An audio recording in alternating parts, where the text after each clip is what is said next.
La conferencia de prensa, los datos de todos los días sobre la epidemia de COVID-19. En esta ocasión estamos el doctor Emanuel Sarmiento, médico especialista, paidopsiquiatra y director general del Hospital Psiquiátrico Infantil Juan N. Navarro, y su servidor, que voy a presentar el componente técnico y del nacional y los estados que mantienen una tendencia en meseta o a la baja de al menos en las últimas 3 semanas. Ayer comentamos las que tenían 2 semanas de disminución.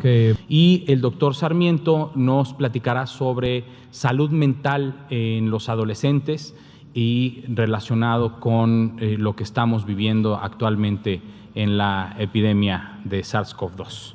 Baja de al menos en las últimas 3 semanas. Ayer, comenzar, pues vamos a ver, es el día número 71 de la nueva normalidad, recordando esta nueva normalidad que lo que pretende es que cada uno de nosotros como personas, igual cada uno de los estados de esta bella república, tengan una estrategia diferenciada de evaluación de los riesgos que está definida por este semáforo de riesgo epidémico que se estima, que se calcula, que se evalúa cada semana y que se publica cada 2 semanas ya.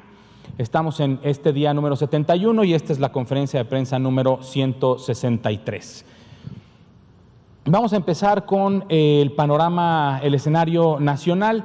Como podemos observar, tenemos un total de 1.091.695 personas que han sido estudiadas como casos sospechosos a SARS-CoV-2, a la enfermedad COVID-19, de los cuales se han confirmado un total de 480.278 y hemos tenido un total de 52.298 lamentables defunciones por esta causa confirmada, con una prueba confirmada. Puede haber más en estudio, están aún en estudio algunas, por eso se estima esto, y también puede haber otras que no registra el Sistema Nacional de Vigilancia Epidemiológica por una defunción en casa, porque no se hayan dado cuenta que era SARS-CoV-2, porque no se les haya tomado una muestra correctamente, pero por eso también en una ocasión anterior, en una conferencia anterior, el doctor Ruy López Ridaura presentó los datos sobre exceso de mortalidad. Todo lo que tenemos en epidemiología, podemos generar un canal endémico de todo, y también de las muertes, cuáles son las muertes esperadas, ¿sí? Y a partir de ese umbral tener un número de muertes excesivas que se va a estar también analizando y preparando continuamente. Tenemos actualmente 84.506 personas que están en espera de su resultado para saber si son positivos o negativos a SARS-CoV-2, pero esto, lo más importante es, no importa si son positivos o negativos, si son casos leves, están en casa, cuidando su salud, aislados, en aislamiento de su familia. Ya debieron de haber comunicado a sus contactos de los últimos 2 días antes de haber iniciado signos y síntomas para comunicarles que están enfermos de alguna infección respiratoria aguda. Independientemente de si es virus SARS-CoV-2 o no, están enfermos y hay que aislarse y hay que comunicarlo a sus contactos.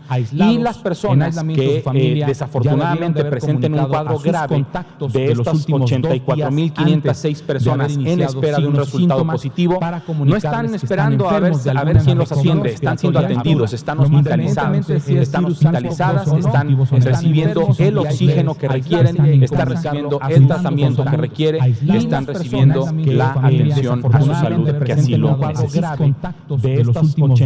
En cuanto a la estimación de casos, tenemos una disminución del 21% sobre la última semana, la semana previa. Recordemos que la semana 32 concluyó ayer. Eso quiere decir que la semana 31 ya tiene una semana completa de haber concluido y es cuando se tienen los datos duros y los datos más digamos, estables.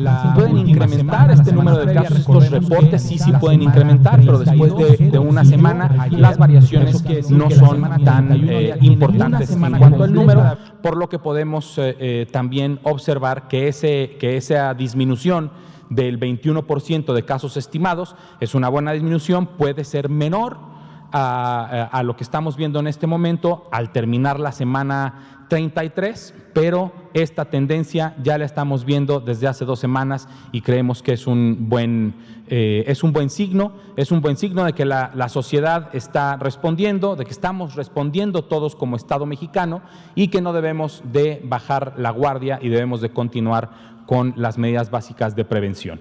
Los casos recuperados estimados se incrementaron un 3% y actualmente, lo más importante, la epidemia activa, los casos activos. Es fácil hablar de los casos acumulados, son casos que ya se recuperaron o que lamentablemente ya fallecieron, pero la epidemia activa es el 8%. Ayer presentamos otro número, era el 9%. Hay una disminución del 1%. No lo tomaría como algo como todo un éxito, pero sí creo que estamos ya en una disminución importante en la presentación y en la velocidad de la presentación de los casos. Tenemos actualmente activos una estimación de 43,547 personas que se están recuperando, ya sea en casa o que están recibiendo un tratamiento en los hospitales, en alguno de los hospitales del Sistema Nacional de Salud. La ocupación hospitalaria, que es un indicador que nos dice a nosotros como Sistema Nacional de Salud cuál es la capacidad que tenemos para dar respuesta en caso de un repunte, es esta. Pero esto también le da a las personas en sus casas, a usted, señora, señor, que está en su casa, le da una visión de que si requiere de una cama o de un ventilador, porque usted presente una infección respiratoria aguda grave, en su estado tienen esta ocupación o esta disponibilidad. Siempre vemos la ocupación es como el lado negativo. Veamos también el lado positivo, la disponibilidad.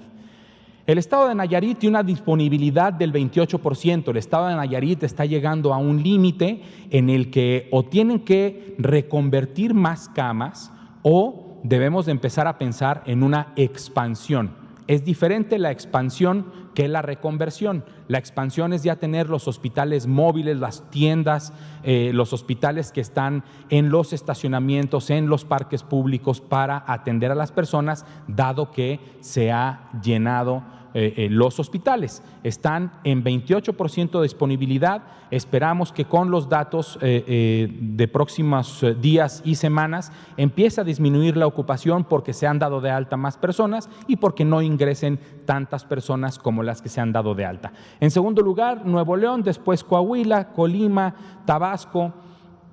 Decimos en segundo lugar o en tercer lugar porque debe tener un orden. Lo podemos ordenar en orden alfabético y la gráfica se va a ver así.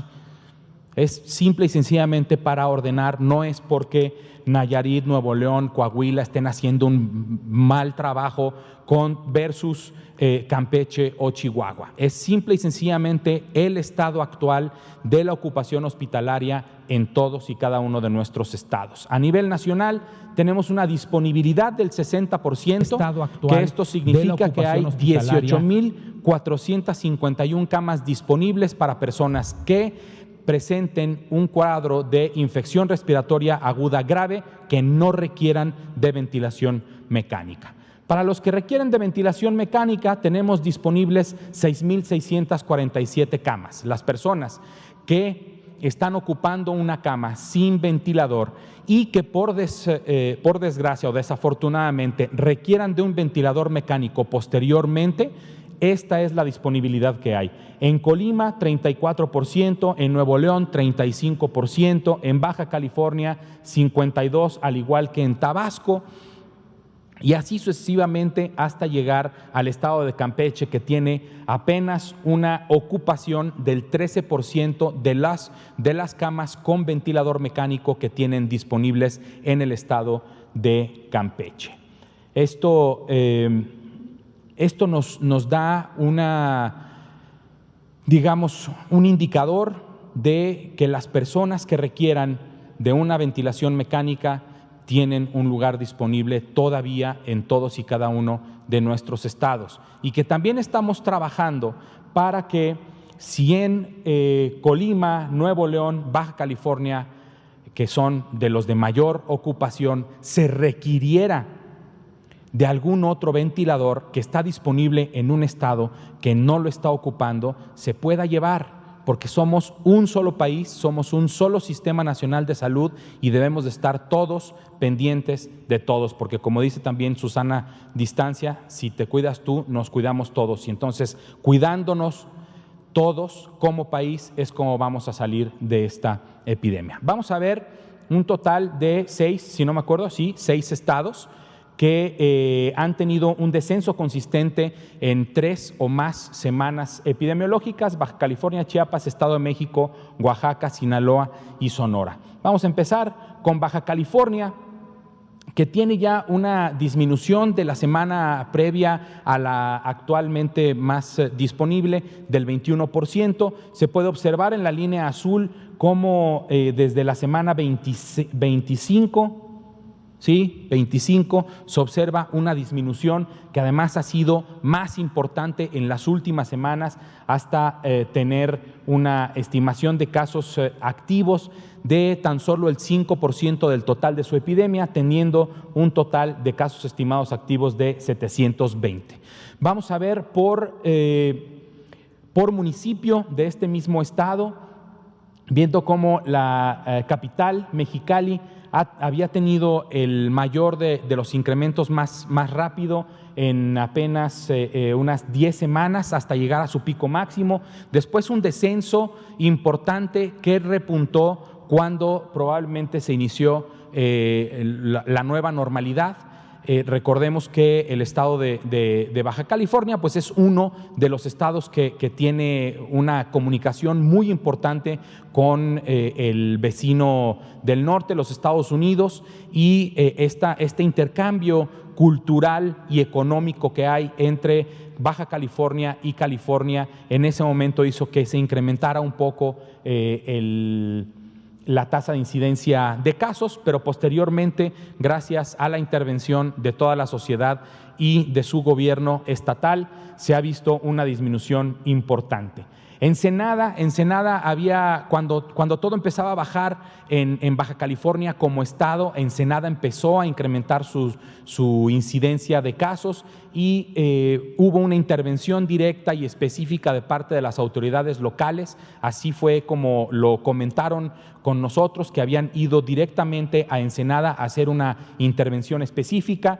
Y pues se ve que después de la semana 26 entran en una meseta y ya tienen al menos 3 semanas de haber disminuido.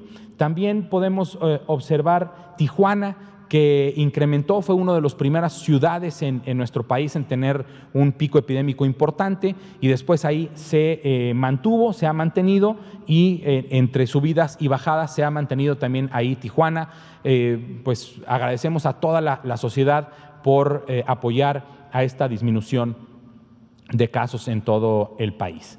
El estado de Chiapas se observa la clásica curva epidémica con un inicio súbito importante, llegan a una meseta muy corta y comienzan a bajar. En la semana 30 y 31 se observa un incremento del 16%, pero dada la disminución tan importante en las últimas semanas se mantuvo para presentarlo en este estatus de disminución de al menos 3 semanas. Actualmente tienen un 3% de su epidemia activa de los casos estimados. Hay 3.516 personas del estado de Chiapas que se han recuperado y desafortunadamente 953 personas han perdido la vida. Los municipios de Chiapas, como pueden observar, salvo Ocosingo y Chilón, el resto de los que se observan aquí, que es una selección por población, incidencia y ubicación geográfica, Tuxtla Gutiérrez y Tapachula, sobre todo tuvieron un incremento importante en poco tiempo y con la intervención también de la sociedad y el gobierno estatal y los gobiernos municipales han disminuido esta tasa de incidencia de forma importante. Actualmente, con ambas ocupaciones hospitalarias bastante bajas, con una disponibilidad importante, esto es bueno para el estado de Chiapas. También los invitamos a continuar con este trabajo conjunto de sociedad y gobierno. El Estado de México, uno de los estados más grandes y poblados de nuestro país, también ya mantiene una disminución importante desde hace al menos 3 semanas. En sus casos estimados, como lo podemos ver en el gráfico, tienen un total de 66.491 personas que se estima que han enfermado, de las cuales el 6%, que representan 4.031 personas, es la epidemia activa actualmente en el Estado de México. Sobre los municipios de este estado que estamos observando aquí, tenemos 6 municipios nada más de todo el Estado de México: Toluca y Ciudad Neza, Naucalpan y Ecatepec, Tlalnepantla y Chimalhuacán, todos con una tendencia a la disminución en su tasa de incidencia durante al menos las últimas 3 o 4 semanas, con ocupación de camas general del 41%, o sea, una disponibilidad del 60%. El estado de Oaxaca, que también ha mantenido esta tendencia a la disminución, tienen un total de casos estimados de 12.262, de los cuales activos es el 7%. Esa es la epidemia activa del estado de Oaxaca, el 7% del total de su epidemia. Eso es lo más importante. De la última semana hubo una disminución del 16%, y en el estado de Oaxaca actualmente hay, de los que tenemos notificados en el Sistema Nacional de Vigilancia Epidemiológica, un total de 8.357 personas que se han recuperado de la infección por SARS-CoV-2 que ocasiona la enfermedad COVID-19, y desafortunadamente 1.064 personas se estima que han perdido la vida en el estado de Oaxaca por esta enfermedad. Sobre los municipios, el municipio de Oaxaca, la capital, ha sido la más afectada, pero como podemos ver, salvo por Huajuapan de León, todos los municipios que tenemos en el gráfico muestran una tendencia a la disminución en las últimas 3 o 4 semanas, con una ocupación de camas general del 39% y de ventilador del 32%. Esto quiere decir básicamente entre 60 y 70% de camas disponibles. El estado de Sinaloa también con altas y bajas, pero ya con una disminución importante en las últimas semanas. Sube, luego vuelve a bajar. Eso es normal, eso es correcto, porque se incrementa la movilidad, se incrementa la actividad social y económica y hay un repunte de casos, pero lo que es importante, y me voy a acercar a la pantalla, es que estos repuntes no sean igual o mayores al máximo de los repuntes. ¿Sí? Si este vuelve a crecer y luego vuelve a decrecer, pero luego vuelve a crecer y vuelve a decrecer, el chiste es que no crezca tanto como el punto máximo al que se ha llegado, y me parece que esa es una de las metas que también tenemos como sociedad, de estar administrando nuestros riesgos. Promoción a la salud es administrar los riesgos que tenemos a nuestra salud. Vivir es un riesgo. Por ahí una vez vi una camiseta en una tienda que decía: la vida es una enfermedad mortal de transmisión sexual. Así es la vida, todos vivimos en un riesgo. Este virus nos ha representado un riesgo mayor para nuestra salud y para el incremento de la mortalidad de nuestro país. Sí, debemos de aceptarlo y debemos de administrarlo. Debemos de evitar en lo posible las infecciones, debemos de disminuir la velocidad en la que crece la epidemia, y esto lo logramos todos juntos. Lo logramos haciendo sana distancia, lo logramos lavando nuestras manos, lo logramos llevando a cabo la etiqueta respiratoria, lo llevamos a cabo llegando también a tiempo a una atención a la salud.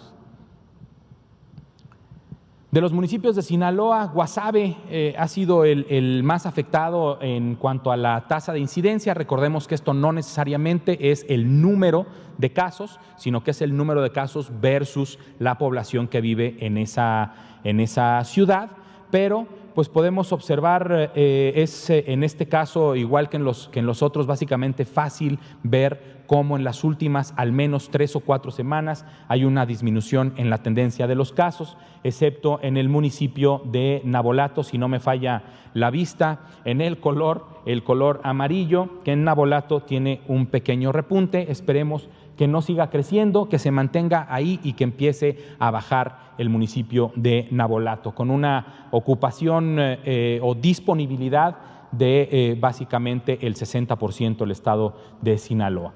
Y el estado de Sonora, que si no me equivoco es el último de los estados, también observamos una disminución bastante importante en las últimas semanas. De la última semana a la que estamos revisando ahora, una disminución del 18%, un total de 20.410 casos estimados, 20.410 personas que han sido afectadas por el virus SARS-CoV-2, de los cuales activamente están tan solo el 5%, que representan poco menos de 1,000 personas en el estado de Sonora que actualmente tienen la infección activa.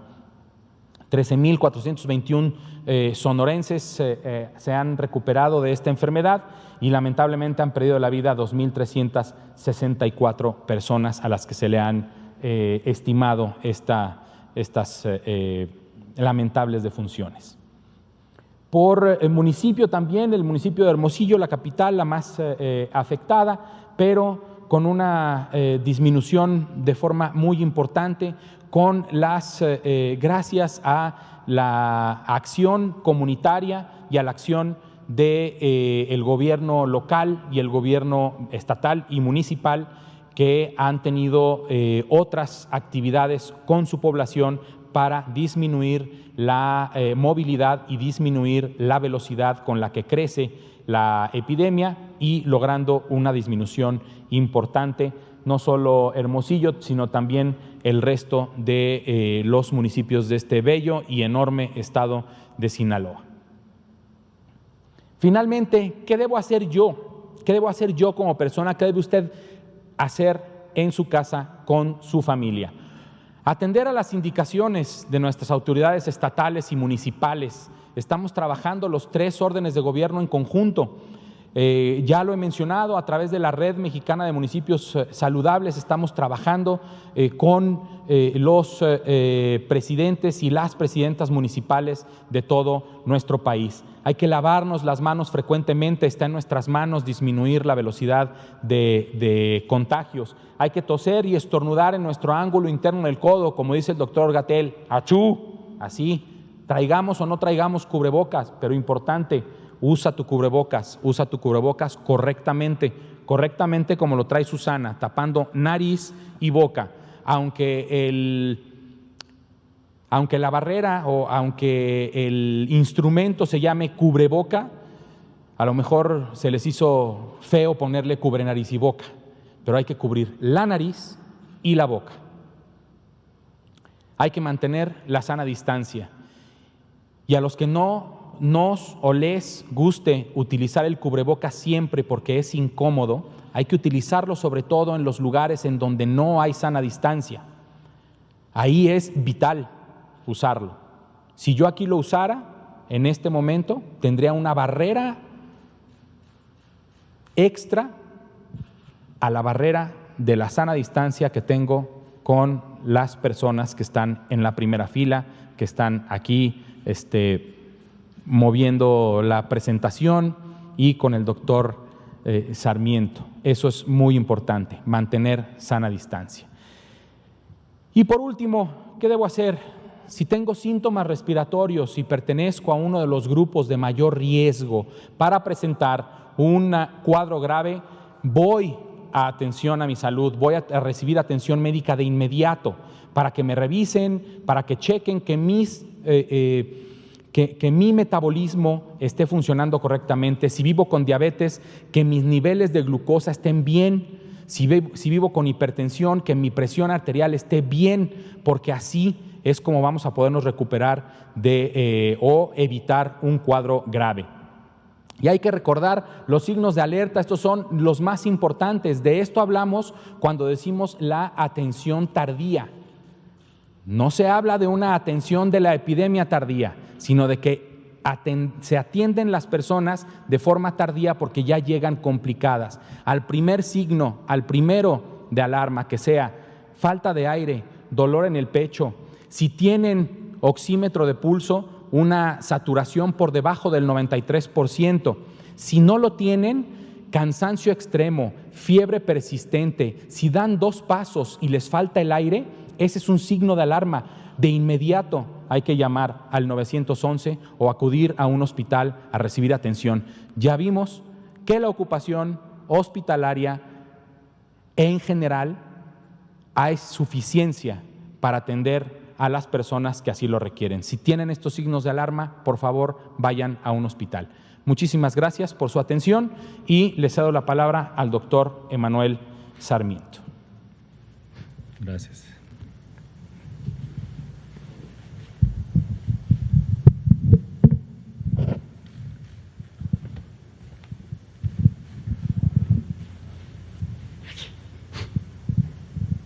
Bueno,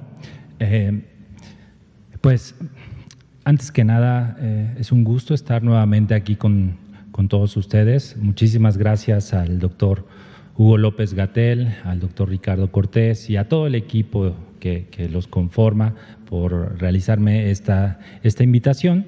Y bueno, el tema que vamos a platicar el día de hoy con todos ustedes es la salud mental en una población muy específica, en una población muy importante, que es la población adolescente. Y la salud mental, bueno, pues la vamos a enfocar hacia pues lo que está ocurriendo, lo que estamos viviendo, no solo en México, sino en todo el mundo. Y vamos a comenzar definiendo a la salud mental como un estado de equilibrio emocional, cognitivo y conductual que va a permitir a cualquier individuo desenvolverse de una manera responsable en su entorno familiar, social, laboral, y que además le va a permitir gozar de un bienestar y de una adecuada calidad de vida. Esto es la salud mental. ¿Y para qué nos serviría la salud mental? ¿Para qué serviría tener una adecuada salud mental? Bueno, serviría para muchas situaciones. Para enfrentar el estrés mismo que vivimos en el día a día, para tener un estado de salud física óptima, para tener relaciones interpersonales adecuadas y sanas, para poder ser una persona con adecuado desempeño laboral, académico, para tener una buena relación familiar, social, etcétera. Podría seguir yo mencionando cuáles son todas las ventajas de tener una adecuada salud mental. Sin embargo, la salud mental también se puede ver afectada. Hay varias situaciones en la vida que nos pueden afectar este equilibrio del cual estoy yo hablando y que pueden provocar, pues, distintas complicaciones. ¿Qué factores pueden afectar a la salud mental, el equilibrio de la salud mental? Bueno, podemos mencionar una lista interminable de factores. Seguramente si yo les digo algunos los reconocerán, por ejemplo, de los más importantes es el antecedente familiar o familiares en primer grado con problemas de salud mental. Por supuesto, es un factor que, como en muchas enfermedades, cobra una gran importancia. También podemos hablar de otros factores que pudieran alterar nuestra salud mental, que sería como pues la vivencia de algún trauma fuerte en la vida, cualquier tipo de abuso psicológico, físico o sexual, algunos estilos de vida poco saludables, etcétera. Todos estos factores pudieran afectar este equilibrio. Sin embargo, para no hacer esta lista tan grande, lo mejor y lo más actual es dividir a estos factores en dos: factores genéticos y factores ambientales. Y de lo que habla esta teoría de gen-ambiente es que cuando interactúan los dos al mismo tiempo, entonces puede presentarse este desequilibrio en la salud mental y transformarse, dependiendo de la persona o de la resiliencia de esa persona, en algún trastorno psiquiátrico de salud mental o en un sinfín de emociones o problemas conductuales importantes, sin llegar al sobrediagnóstico de todo. La siguiente, por favor. Bien, dentro de estos factores ambientales de los que estamos platicando, que pueden intervenir en un desequilibrio emocional o conductual en los adolescentes, pues es bien sabido que todas las dificultades asociadas a una contingencia como la que mundialmente vivimos por COVID-19, así como las medidas sanitarias que se han tenido que realizar para evitar el contagio y la transmisión del virus, son considerados como factores desencadenantes de problemas en la salud mental de la población en general. Pero específicamente, la adolescencia es un grupo que se considera de alta vulnerabilidad y que, por lo tanto, puede generar mayores desajustes conductuales y emocionales. Y no es para menos. Es decir, pensemos, y ha habido un cambio radical y completo sobre las rutinas que los adolescentes estaban acostumbrados a realizar, ¿no? Desde hace más de 4 meses dejaron de ir a las escuelas para cumplir con sus actividades académicas y para socializar, que es una parte muy importante dentro de las escuelas.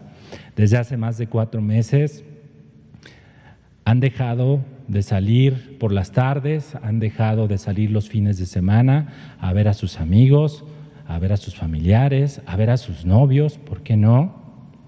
Han dejado de salir a parques, a cines, a plazas comerciales, en fin.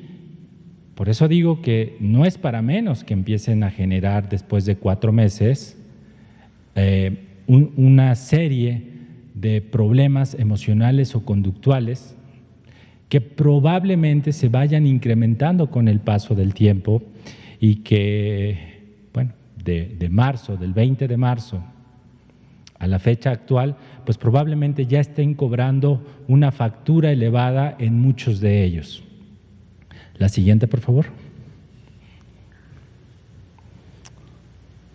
Ahora, ¿cuáles son las principales reacciones que se pueden presentar en los adolescentes tras más de 4 meses de confinamiento por COVID-19?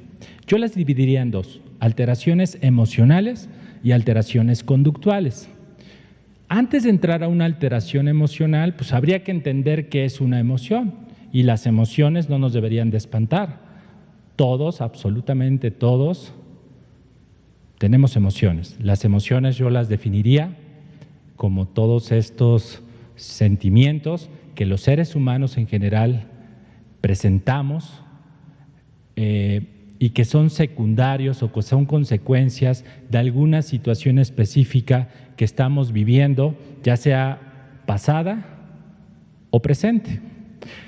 Estas alteraciones emocionales, bueno, como les comentaba, debemos de considerarlas completa y absolutamente normales. Es decir, el hecho de que nuestros adolescentes estén cursando en este momento con emociones como el miedo, la irritabilidad o el enojo, la ansiedad o la tristeza, es completamente normal. Aún así, estas emociones debemos de observarlas, comprenderlas, ser empáticos con lo que están sintiendo. Muchas veces los adolescentes, por la misma etapa de desarrollo que están viviendo, es difícil que sean tan platicadores, es difícil que se acerquen a contarnos cómo se sienten. Entonces, mi principal recomendación es que no nos esperemos y que nosotros vayamos a preguntarles cómo se sienten. Hay 3 condiciones que yo les diría que pueden servir como puntos para reconocer que una emoción ya no es normal. No siempre vamos a contestar, pues es normal que te sientas así, es normal que te pase esto, a todos nos pasa. Pues no, porque hay una ligera línea invisible entre lo normal y lo anormal hablando de emociones. Entonces, cualquier emoción, cualquiera de estas emociones que yo mencioné, que sea muy intensa, que sea demasiado prolongada y que me empiece a generar una disfunción importante en mi vida personal y en mi vida familiar, ahorita que todos estamos encerrados, pues no es bueno tenerla. Ninguna es bueno y eso ya no podemos decir que es normal. Me interesa mucho que quede muy claro, entonces voy a poner un ejemplo que considero que nos puede ayudar a diferenciar lo que es normal de lo que ya no es normal. Y sería hablar de la tristeza. La tristeza, ¿cómo la definirían ustedes? Bueno, yo la definiría como una emoción que se presenta ante ciertas situaciones difíciles, que en términos generales, pues todos los seres humanos las presentamos ante una mala noticia, ante una pérdida, ante un duelo, cosas que están pasando en la actualidad. Eso es la tristeza, una emoción que va y viene. No es lo mismo hablar de depresión, aunque por ahí, pues coloquialmente sí se puede llegar a utilizar esto como un sinónimo, pues a mí me interesa que sepan que no es un sinónimo, que no es lo mismo. La depresión es un trastorno psiquiátrico que tiene pues distintas características biológicas, ambientales, por supuesto, genéticas, y para que vean que no es lo mismo, la depresión pues sí tiene tristeza. En la depresión las personas, ahorita hablando de adolescentes, cursan con un periodo de tristeza o irritabilidad que se presenta la mayor parte del tiempo, durante mucho tiempo. Pero además de esta tristeza o irritabilidad, los adolescentes pierden el interés por las cosas que normalmente les interesaban, empiezan a tener alteraciones en su ciclo de sueño-vigilia, empiezan a tener muchas fluctuaciones en su apetito, que va desde que pierden el hambre o de repente les dan muchas ganas de comer y hacen atracones. Empiezan a sentirse muy fatigados, empiezan a sentirse con pérdida importante de la energía. Tienen una hipersensibilidad emocional que se podría reflejar la mayoría de las veces como en caer en episodios de llanto. Tienen alteraciones en la memoria, en la atención y en la concentración. La autoestima empieza a disminuir en ellos. Y finalmente llegan a tener, en algunos de los casos, pues este componente que llamamos conducta suicida. La conducta suicida, como ustedes saben, abarca varios niveles. La conducta suicida puede ir desde fantasías de muerte. ¿Qué es una fantasía de muerte? Por ejemplo, que el adolescente diga, me gustaría dormirme y ya no despertar. Está fantaseando con este concepto de la muerte. Eso no va a pasar, no va a llegar a dormirse y ya no va a despertar. Entonces, conforme estos síntomas depresivos empiezan a aumentar, pues la conducta suicida empieza a escalar de nivel y podemos pasar a la planeación suicida, en donde yo ya no espero que pase un milagro y estoy planeando cómo hacerlo, al intento de suicidio y finalmente al suicidio consumado. ¿Qué tan grave es esto? ¿Por qué me tomo más tiempo para dar este ejemplo? Pues es tan grave que a nivel mundial no debemos olvidar que la muerte por suicidio es la segunda causa de mortalidad en personas jóvenes de los 15 a los 29 años de edad. Por eso es tan importante saber diferenciar lo que son emociones normales de lo que ya no es normal. Lo mismo que con las emociones puede pasar con la conducta. Los adolescentes, pues, tras 4 meses de estar ahí encerrados, empiezan a tener distintas conductas inapropiadas que alteran el equilibrio de la familia y el equilibrio individual. ¿Y qué empezamos a ver seguramente en casa? Pues muchos episodios de desobediencia, muchos episodios de discusiones constantes con los padres, con los hermanos, con quien se pongan enfrente, conductas oposicionistas y desafiantes hacia la autoridad, ¿no? Se vuelven retadores, los berrinches, pues sí, por supuesto, empeoran, ¿no? Recuerden que un berrinche tiene por objetivo conseguir algo, entonces hago una conducta muy fuerte para conseguir esto, y el mayor tiempo frente a las pantallas, ¿no? Que ese es un tema muy interesante, que de principio yo les diría que no habría que satanizar, y menos en estos momentos en que tratamos dentro de casa de hacer lo mejor posible con lo que tenemos. Pero sí, son conductas que seguramente se están presentando en muchos de los hogares mexicanos. La siguiente.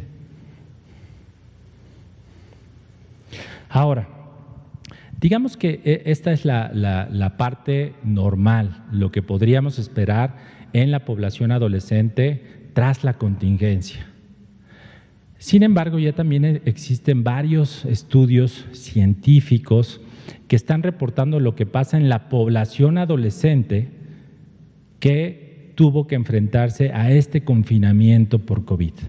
Y se ha analizado cuáles son las repercusiones psicológicas que se han presentado, y estos son los diagnósticos que más se encuentran reportados en la población adolescente. Quiero comentarles que estos diagnósticos, que son de un artículo internacional, también va muy de la mano con lo que nos reportan en la línea de la vida, sobre las estadísticas que llevan. Entonces, el trastorno de estrés agudo, trastorno de estrés postraumático, los trastornos de adaptación y el duelo pertenecen a una serie de trastornos psiquiátricos que se agrupan dentro de los trastornos relacionados con el estrés. El otro gran grupo de problemas que se están presentando en adolescentes son los trastornos relacionados con sustancias, que estos incluyen a un amplio grupo de drogas en donde se ha determinado, se está viendo que existe un incremento en su consumo. ¿De qué drogas hablamos? Pues empezando por el tabaco, por las más accesibles, por el tabaco, por el alcohol, por el cannabis, por los sedantes, por los estimulantes como la cocaína, etcétera. Estos problemas son palabras mayores, y en estos casos, por supuesto, que no debemos de perder tiempo y debemos de recurrir a los especialistas. La siguiente, por favor. Ahora, una pregunta que seguramente todos tenemos como padres, como hermanos, como tíos, como cuidadores de adolescentes, como personas que vivimos en contacto con ellos, porque además en consulta a mí me la hacen mucho, es ¿y yo cómo puedo ayudarles? Ya lo traje aquí a consulta, ya lo mandé al psicólogo, pero ahorita ¿yo qué puedo hacer como familiar, como persona que está en constante contacto con ellos? Bueno, yo les diría que pueden hacerse muchas cosas, pero yo lo resumí en estos 6 puntos. Primero, como adulto, como familiar responsable, como padre de familia, dar reconocimiento y validación a las emociones expresadas por ellos. ¿Qué es esto? Pues se los puedo dar en ejemplos. El validar y reconocer una emoción es hacerle ver que yo también me puedo sentir como él, que yo lo comprendo, que yo también me siento triste, que yo también he estado preocupado y que tengo momentos de mal humor. Entonces, se pueden utilizar algunas frases como: ¿es normal que te sientas así? Yo también me he sentido como tú te estás sintiendo, yo también he tenido dificultades para conciliar el sueño, yo también me siento de repente enojado sin un motivo específico. Eso es validar y reconocer emociones. Y como les decía hace un momento, hay que incitarlos a hablar de esto. Hay que dejar que expresen sus emociones como las sientan. No nos van a venir a decir sus emociones y nosotros o no los dejamos hablar o los estamos corrigiendo. Entonces, como estén experimentando las emociones, debemos de dejar que nos las digan así. Número 2, transmitir seguridad y tranquilidad es la base del éxito. Yo no puedo pedirle a mi hijo de 15 años que esté tranquilo cuando yo soy un mar de nervios, cuando yo estoy enojado todo el tiempo. Entonces, aquí, pues, señores, padres de familia, pues debemos de predicar con el ejemplo. O sea, si yo quiero transmitir algo, pues tengo que demostrarlo, ¿no? Tiene que ser coherente lo que yo le pido, que se calme, que esté tranquilo, pues eso yo también lo tengo que reflejar. Entonces, el momento de abordarlos es muy importante utilizar un tono de voz bajo y pausado, pues para hacer, o tanto para validar o como para corregir algún problemita de conducta o emocional. No debemos olvidar como tener este control pausado y disminuido de la voz. Eso le puede generar mayor seguridad al adolescente. 3, en algunas ocasiones las cosas se ponen más graves. Entonces, ya que estoy en casa, pues tengo pocas estrategias. No tengo como ahorita la facilidad de salir corriendo a cualquier hospital. Entonces, en casa, pues puedo utilizar algunas estrategias como el tiempo fuera. El tiempo fuera es muy sencillo, es que si yo noto algún estado emocional o conductual que está muy exaltado, lo mejor en ese momento no es estar confrontándolo ni tratándolo de arreglar. El tiempo fuera significa darle un espacio en el cual pues se recomienda que la persona que está ocupando ese espacio de tranquilidad, de soledad, se le pueda respetar. Entiendo que en muchos hogares mexicanos tal vez no tengamos esta ventaja como de decir, pues tú vete a tu cuarto. Habrá algunos hogares que no tienen eso y que comparten alguna habitación. Entonces, en estos casos podemos utilizar el distanciamiento físico, aunque estemos en el mismo lugar. Le doy su espacio, ¿no? En el cual dejo que se tranquilice y normalmente después de un tiempo, y además eso nos pasa a todos, nuestro estado de ánimo empieza a bajar. Hay otras técnicas como la de extinción, que esto es igual cuando noto una conducta muy agresiva, cuando veo que está muy violento, muy retador. La conducta de la extinción, traducida en términos coloquiales, es ignorar esa conducta. No prestarle atención ni positiva ni negativa. ¿Qué es atención positiva y negativa? Es decir, no ir a regañar, ni tampoco ir a decir, me disculpas, te doy un abrazo. No en ese momento. Entonces dejamos que se extinga esa conducta Y lo más frecuentemente que pase es que después de un tiempo, aunque al iniciar esta técnica la conducta tiende a empeorar un poquito, después de un tiempo, si somos firmes, la conducta tiende a disminuir y en ese momento sí puedo reforzar positivamente, pues con frases como me da mucho gusto que ya te hayas podido tranquilizar, ahora sí podemos platicar. Y ahí estoy reforzando positivamente una conducta. Sé que esto es muy difícil, pero estamos en situaciones difíciles, estamos en tiempos difíciles. Entonces, debemos, en medida de lo posible, evitar utilizar el castigo como una medida de control. A lo mejor esto es lo que frecuentemente hacemos, pero ahora no es el momento, cuando se pueda. Entiendo que en ocasiones se tiene que hacer y hay que enseñarle al adolescente que en la casa hay límites y siempre hay que advertirle que va a haber consecuencias si él no cumple esas reglas. Pero una estrategia que les pudiera ayudar más ahora en casa es a lo mejor fomentar las ganancias, fomentar los reforzadores positivos, no los castigos. No es lo mismo decir, si tú haces esto, entonces yo te quito esto. Lo podemos decir de otra manera. Si tú no haces esto, entonces yo te puedo premiar con esto, yo te doy esto. Entonces, a eso me refiero. Hay que decirles en este punto, y hay que ser empáticos con ellos, de que se pueden enojar, que están en todo su derecho y que pueden expresar cómo se sienten. Pero está prohibido gritar, insultar, golpear, romper objetos, lastimarse. Eso sí está prohibido. Entonces, se los debemos de dejar muy claros. Evitar el exceso de información en noticias o redes sociales. Sí, caray, esto nada más incrementa la ansiedad y el enojo, pero no solo de los adolescentes, sino creo que de todos los que tenemos un exceso de noticias y más porque muchas de ellas son falsas noticias. Entonces, sí controlar mucho esto. Y el último es, creo que el mejor tratamiento que nosotros le podemos dar ahorita a un adolescente es enseñarles cómo cuidarse, de no contagiarse, de no contagiar a alguien más y enseñarle todas las medidas de sana distancia para evitar estos riesgos. Eso es lo mejor que podemos hacer con ellos, ¿no? ¿Van a salir? Sí, claro, estamos en la nueva normalidad, pero hay que enseñarles cómo deben de salir, cómo deben de cuidarse. Eso es lo mejor que podemos hacer con ellos.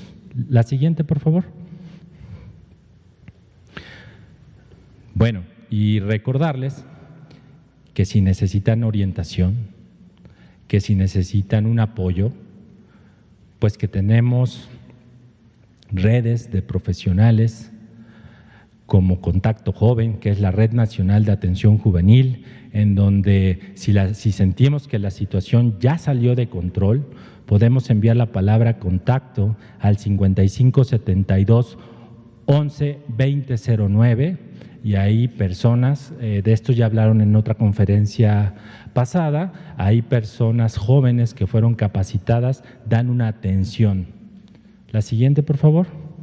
Y por supuesto, la línea de la vida, en donde podemos comunicarnos al 800-911-2000 y de la misma manera personas capacitadas, personas especialistas en el área podrán orientarnos hacia qué es lo que necesita. Esta línea de la vida también los conecta con las distintas líneas de atención telefónica que están prestando sus servicios, que centros de integración juvenil, que son algunos hospitales psiquiátricos como el Instituto Nacional de Psiquiatría, el Hospital Psiquiátrico Infantil Juan N. Navarro, el Hospital Fray Bernardino Álvarez, etcétera, etcétera. ¿La siguiente? Listo. Bueno, eso es todo de mi parte. Muchas gracias. Muchísimas gracias, doctor. Pues tenemos unos minutitos para preguntas y respuestas. 1, 2 y 3. Buenas noches, doctor. Gracias. Daniela Pastrana, al pie de página. Quería preguntarle, en el caso de los que tienen trastornos de sueño, que es una de las cosas que más parece que ha afectado a mucha gente, porque pues ya los días todos son iguales.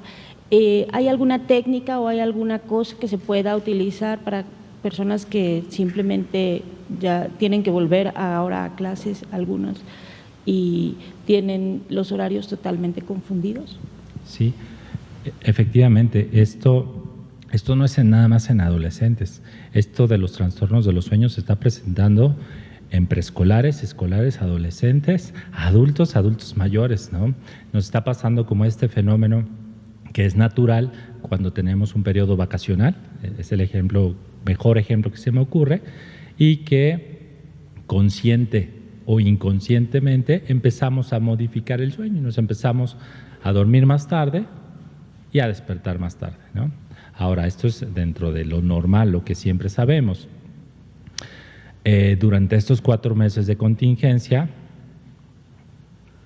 a nivel mundial es uno de los problemas mayormente reportados, ¿no? Las alteraciones en el sueño, cómo están recorridos todos los ciclos de sueño-vigilia, y no se diga en el adolescente. El adolescente de por sí pasa por una etapa en donde duermen muchísimo, ¿no? Es una etapa normal de su desarrollo. Ahora, ¿qué hay que hacer? Bien, es una pregunta, me parece sumamente importante, porque hay que evitar la medicación. Eso no nos va a ayudar. La medicación entraría si el insomnio es secundario o está asociado a alguno de los problemas en salud mental, como depresión, como ansiedad, como trastorno por consumo de sustancias, etcétera. Pero ante este descontrol natural que se está presentando en esta contingencia, lo más importante es establecer medidas de higiene del sueño, ¿no? Que son muy básicas, las medidas de higiene del sueño. Si gustan, con gusto se las podemos pasar, porque hay varios documentos en donde se establecen, ¿no? Pero bueno, entre estas es como mantener las rutinas habituales, ¿no? Entonces, empezar a acostarnos a la misma hora y a levantarnos a la misma hora, lo más cercano posible al tiempo normal. Esto nos va a costar trabajo, porque si hoy le dicen a alguien que todos los días se ha acostado en el último mes a las 3 de la mañana y hoy le digo que se duerma a las 10, pues no va a poder, pero es el inicio. Y entonces se va a dormir seguramente a las 3 de la mañana, pero en lugar de despertarse a las 12 del mediodía, entonces lo paro a las 8, ¿no? Y poco a poco la consistencia de esta medida pues va a ir otra vez regresando el ciclo a la normalidad. Hay algunas otras, como el cuidar la alimentación en la noche antes de dormir, ¿no? El evitar hacer ejercicio o alguna actividad que me excite durante ese tiempo, el ocupar la cama. Pues hay algunos adolescentes, pues que más que ahorita, ¿no? Desayunan, comen y cenan en la cama y juegan videojuegos en la cama. Entonces, enseñarles para qué es la cama, ¿no? Y algunas otras medidas que normalmente son funcionales. Y nos servirán a los adolescentes y a todos. Adelante, por favor. Doctor Cortés, rápido, de la información que nos compartía de las 6 entidades federativas que en las últimas 3 semanas ya llevan tendencia a la baja, ¿veremos en la próxima semana, si continúan en esta tendencia, que pasen algunas a semáforo amarillo?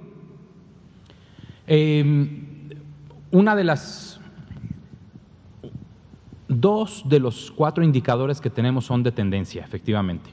Aunque son de tendencia que no necesariamente ambas van igual, ¿sí? Esta es una tendencia general, pero para el semáforo tenemos la tendencia de personas hospitalizadas y la tendencia de síndrome COVID, o sea, todo lo que parezca coronavirus, independientemente si son casos graves o ambulatorios. Y esto, pues puede haber una disminución de todo el síndrome coronavirus, pero que los pocos casos que se estén dando en estos lugares sean o requieran de hospitalización y vaya creciendo. Por eso hay que ver ambos indicadores. Sin embargo, la posibilidad existe, ¿sí? O sea, la probabilidad, y sobre todo en estos estados que la caída ha sido tan importante, puede existir que alguno en esta evaluación de riesgos que se hace semanalmente pudiera llegar a los niveles de semáforo amarillo actualmente. Muchas gracias. Sí, una última pregunta. Son las 8 en punto, pero una última pregunta. Muchas gracias. Omar Quiroga, de Reporte Crítico, con sendas preguntas para ustedes. Para el doctor Sarmiento, si el Estado mexicano tiene datos del incremento de este tipo de síndromes, en todo el mundo han aumentado. México evidentemente no debe ser la excepción. Si hay datos de ese tipo y si el Estado mexicano tiene la capacidad para atender este aumento, o sea, a través de esta línea o la de la vida u otros mecanismos. Y para el doctor Cortés, la Organización de Naciones Unidas publica hoy que hay 70,000 personas indígenas contagiadas de COVID. El foco principal es Brasil, en el Amazonas, pero sabemos que en México también tenemos este tipo de comunidades. ¿Sí saben los últimos datos sobre el estatus de estas comunidades en México? ¿Qué tanto han sido afectadas? ¿Si está bajo control? ¿Si se ha identificado algún brote o esta situación? Muchas gracias. Okay. Rápidamente. Sí tenemos algunos datos. Los datos con los que más fiables ahorita es los de la línea de la vida, porque recolecta todo lo que ha pasado en todas las edades, desde marzo hasta agosto. Y esto, en la diapositiva que les presenté, en donde se habla de los trastornos de estrés, el consumo de sustancias, los trastornos de ansiedad, son lo que más frecuentemente se ha reportado y que va acorde con la literatura internacional. En cuanto a la respuesta, a la pregunta sobre si será suficiente, pues nosotros trabajamos realmente desde que empezó esto a marchas forzadas, ¿no?, para dar atención a toda la población y que nadie se quede fuera de ese derecho de recibir atención en la salud mental. Les mencionaba en la entrevista, en la conferencia que me tocó pasar hace 3 semanas, que si bien somos muy pocos psiquiatras infantiles y de la adolescencia, hemos estado trabajando por capacitar a una amplia red de psicólogos y médicos para la atención. Antes de contestar lo de comunidades indígenas, a mí me gustaría hacer un comentario sobre salud mental. Hay que normalizar la necesidad de atención en salud mental. Hay que llevarla al terreno, hay que llevarla a la comunidad. Es necesario. Escuché una vez a un señor escritor, actor, dramaturgo, se llama Odín Dupeirón, que en una entrevista decía que la canasta básica debería ser huevos, leche y psicología. Entonces, la salud mental la debemos de normalizar. Todos debemos de tener una atención a nuestra salud mental. De acuerdo a datos de la Organización Mundial de la Salud, la depresión, si no me equivoco, será la causa número 1 de incapacidad a nivel mundial. A partir de este año, estaba proyectado que a partir de este año, ahora con COVID, no solo estamos seguros de que se cumplirá esa predicción, sino que además será de suma importancia. Sobre comunidades indígenas, hay datos muy específicos que tenemos en la página de coronavirus y en la página del Instituto Nacional de los Pueblos Indígenas, pero me gustaría, para no dar datos erróneos, que le proponga tu servidor, a partir de esta pregunta, al doctor López-Gatell, que uno de los componentes temáticos de esta próxima semana, o de esta que corre, o de la siguiente, podamos presentar el panorama o el perfil epidemiológico de coronavirus en comunidades rurales e indígenas. ¿Sí? Muchísimas gracias. Son 8:04. Gracias a todos. Hasta mañana.